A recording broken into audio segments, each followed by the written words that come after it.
Bombay high court का ये बहुत बड़ा फैसला और इसी पर आगे चर्चा करने के लिए हमारे साथ जुड़ गए हैं एआईएमआईएम के सांसद और मुखिया असदुद्दीन ओवैसी साहब।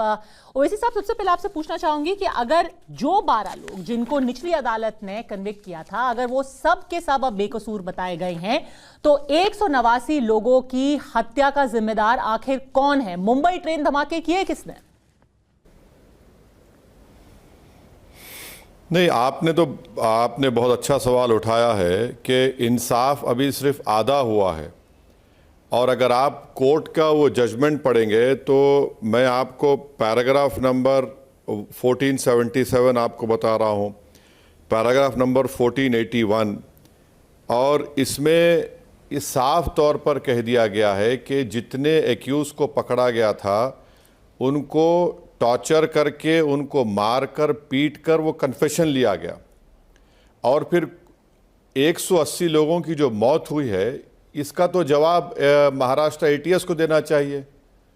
अभी महाराष्ट्र एटीएस के जो चीफ हैं नवल बजाज साहब, वो उस वक्त डीसीपी थे। तो यकीनन इस बात की कोशिश करनी चाहिए कि अब ये तमाम लोग तो बेकसूर करार दिए गए जो अपनी ज़िंदगी के 19 साल खो दिए।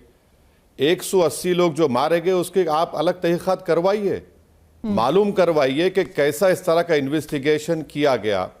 उस कोर्ट के जजमेंट में कहा गया कि 100 दिन के बाद 3 टैक्सी ड्राइवरों को बुलाया गया और उन्होंने देखा कि एक हैवी बैग था और उन लोगों ने ये कि उसने 500 रुपये दिए और बोला 100 रुपये तुम टिप रख लो। फिर उसमें कोर्ट में यह भी कहा गया कि जो विटनेसेस बुलाए गए वो विटनेसेस तो जवेरी बाजार बॉम्ब ब्लास्ट केस में विटनेस थे। एक विटनेस तो ऐसा था कि जिसके ऊपर 498 आईपीसी का केस आ रहा था, उसको उन्होंने विटनेस बना दिया। कॉन्स्पिरेसी के मामले में एक्यूज्ड और विटनेस दोनों किसी डांस बार को जाते थे और डांस बार में जो वहाँ पर जो गाने वाली मोहतरमा थी उसका नाम नहीं मालूम। कोर्ट ने यह भी कह दिया कि जो आरडीएक्स था उसका बराबर सीलिंग नहीं हुई। और आपको जानकर हैरत होगी कि आसिफ और मोहम्मद अली को ले जाकर मालेगांव 2006 में केस में बताया गया, मगर वहाँ की एनआईए के स्पेशल कोर्ट ने उनको डिस्चार्ज कर दिया। तो ये तो आपको जानकर, आपके दर्शकों को जानकर तकलीफ होगी कि फैसल शेख और मुजम्मिल को उनके कपड़े उतार कर, उनके वालिद के कपड़े उतार कर, उनके एक भाई की वाइफ को जो नकाब पहनी थी उसका नकाब छीन कर डराया गया कि तुम कन्फेशन करो।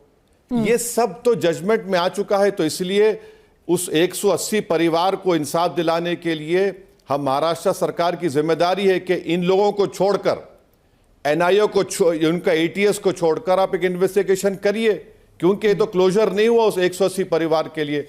और मैं आपके जरिए से खास तौर से शुक्रिया अदा करूंगा जमीयतुल उलमा का और हमारे एडवोकेट वहाब साहब का, शरीफ शेख साहब का, युग मोहित चौधरी साहब का, जस्टिस मुरली का, हमारे मोहतरमा नित्या रामचंद्रन साहिबा का और जस्टिस नागामुत्तु का। इन लोगों ने बड़ी मेहनतें की। अगर ये नहीं करते तो ये लोग जेल में सड़ते रहते।